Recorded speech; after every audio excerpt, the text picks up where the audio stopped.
Yes. Okay, thanks. I don't want to waste your time.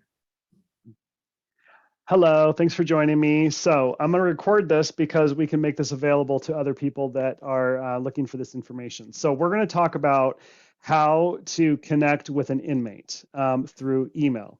And so we're going to be using something called Jpay. So Marcia, have you done this before? I have not. But Okay. but And Kyle Laura? did tell me that I should be downloading Jpay onto my phone. Oh, okay. Yeah, it is just a website. So you can just use it as a website if you'd like. Oh, okay. But, Yeah. So I'm going to share my screen and feel free to ask questions if anything comes up. So I'm on the Jpay website right now. So Jpay is a for-profit company that we're contracting with in order to provide this service. So in order to use Jpay, you're going to need to create an account. So first of all, you're going to choose the state that you're going to be connecting with someone in. And so for TARP, most of our folks are in Illinois. So I'm going to choose that. Michigan, sorry, not Illinois, Michigan. And then you're also going to need an inmate number. So those are the two pieces of information you need in order to send a message in. So I'm going to show you how to get an inmate number if you don't have an inmate number.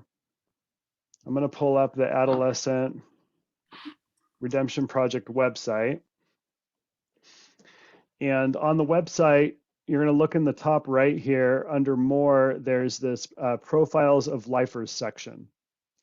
So if you pull up the profiles of lifers, these are individuals that TARP have identified as being people that are kind of qualified for redemption, that these are folks that for whatever reason their stories and what they've been working on the inside means that we should be chatting with them and working on getting them out.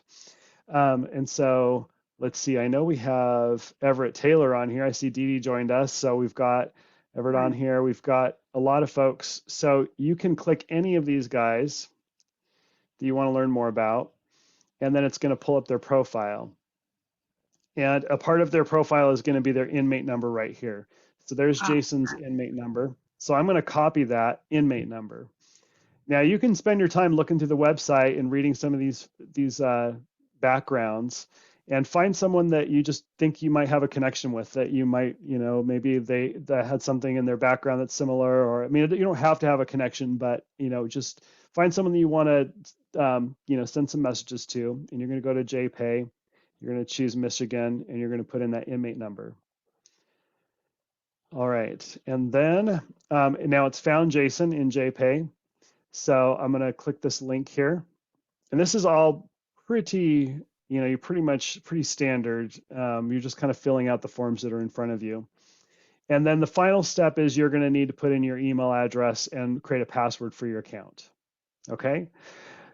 So I'm going to pause right there just to see if we're on the same page. So basically with the steps we went through is we found an inmate on the TARP website. We saw all these different profiles. And then we just noted that each of the profiles here has an inmate number listed on it. So that inmate number is what we're going to use in order to find them and be able to send them that message. And then once you've created up now I'm going to stop for a second because I'm going to show you my Jpay account. And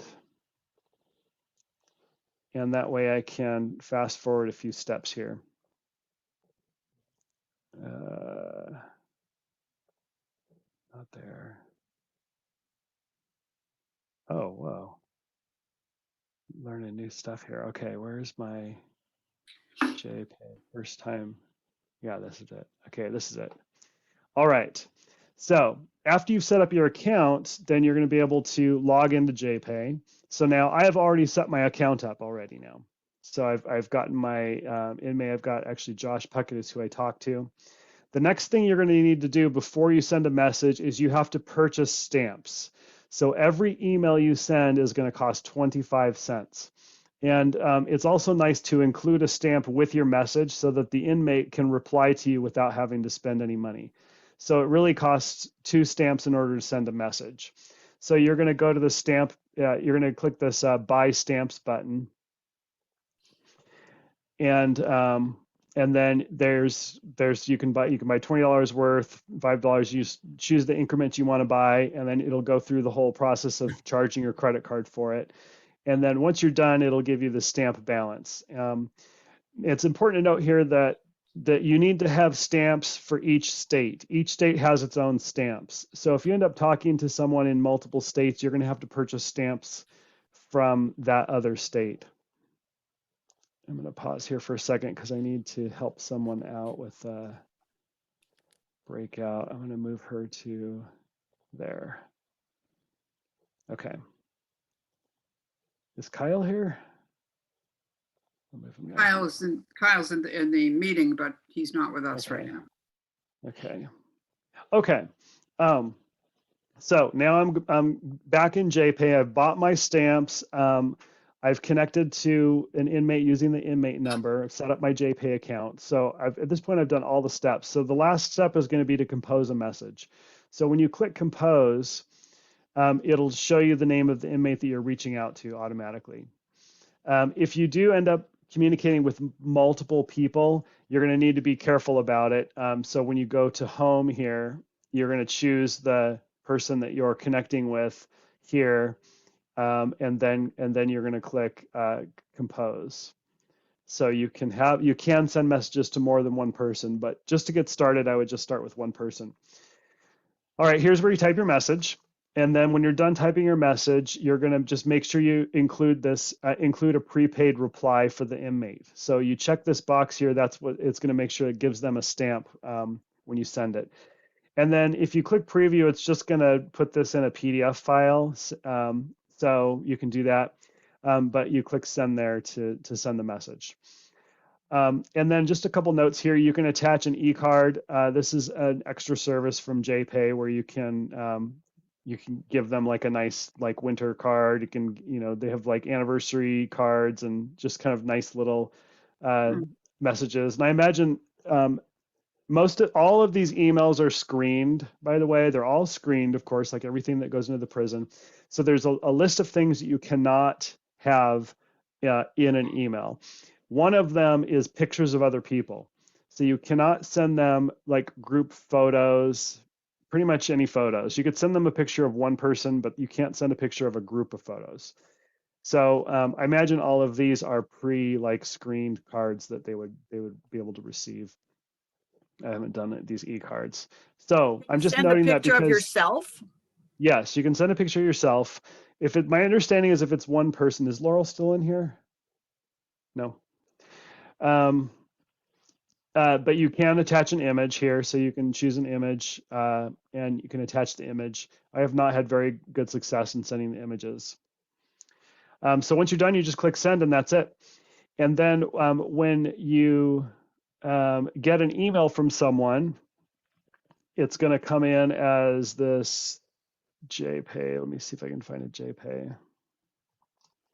You'll get an email notification like here that says you have a new message from Josh Puckett or whoever your inmate is. And so then you can click the link to Jpay.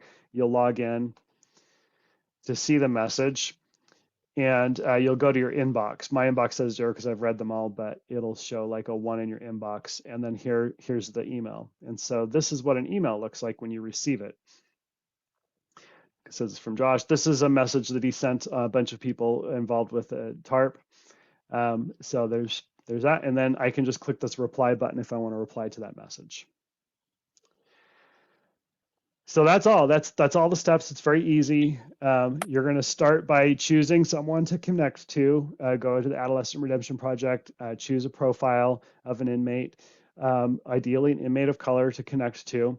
The goal here, of course, is to learn about them, ask some questions to ask are, what are you up to right now? Like, how are you spending your time?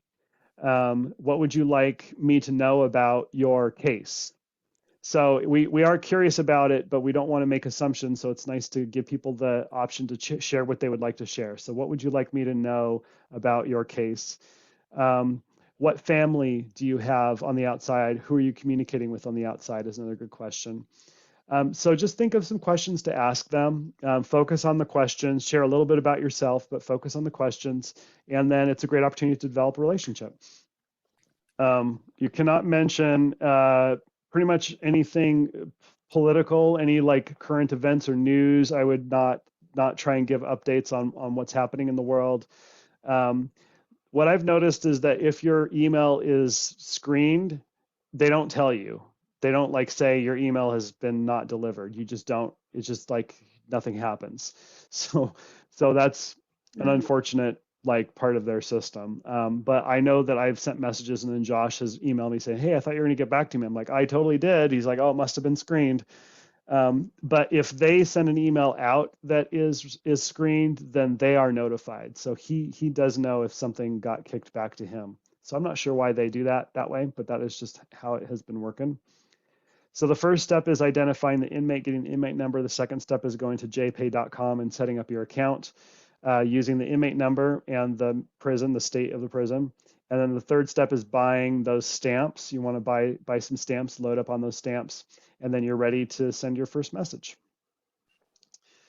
All right, so questions? So we're developing a relationship to have a relationship. Is there expectation for us to be doing anything to help their case along? Or is this strictly friendship? Not necessarily, but helping someone with their case is not actually that difficult or time consuming. Often it's just a letter of recommendation, but you would probably only do that after you got to know them. You learn something about them, and it would be a beautiful opportunity to get to know them and maybe find some family members on the outside that you could invite easily into the village and you get to know them that way. So there's many ways to make those kinds of connections, but yeah, providing a reference to them would be how you would help them. There's no expectation of helping them in any way, though. This is just I would say, it's actually a good idea to maybe we can provide a template as a TARP volunteer to reach out, so you have something to work from in terms of an introduction. That might be helpful, because it does feel strange to just send someone an email out of nowhere. It's like, hello, I'm a stranger. Well, I'm also curious. So you said that the guys that we can see when we go to choose our pen pal, they have all been approved by TARP as people who should be getting out, or I can't remember exactly the words you used. So is it also possible for them to attend one of our TARP meetings? Yes. In fact, that's another thing you could offer. Is the only way to make that happen is they have to call someone's cell phone. So they would ideally call your cell phone while you're joining the TARP meeting, and then they could speak using your connection. That's really the only way to do it. Otherwise, you have to have a lawyer. A lawyer needs to have a one-on-one meeting with them, essentially, to bring them in to the TARP meeting. So I've got the TARP meeting here and they're on my phone. Right. Mm-hmm.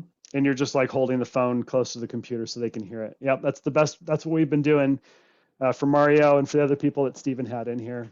That's the best we can do for now. We might have more options in the future.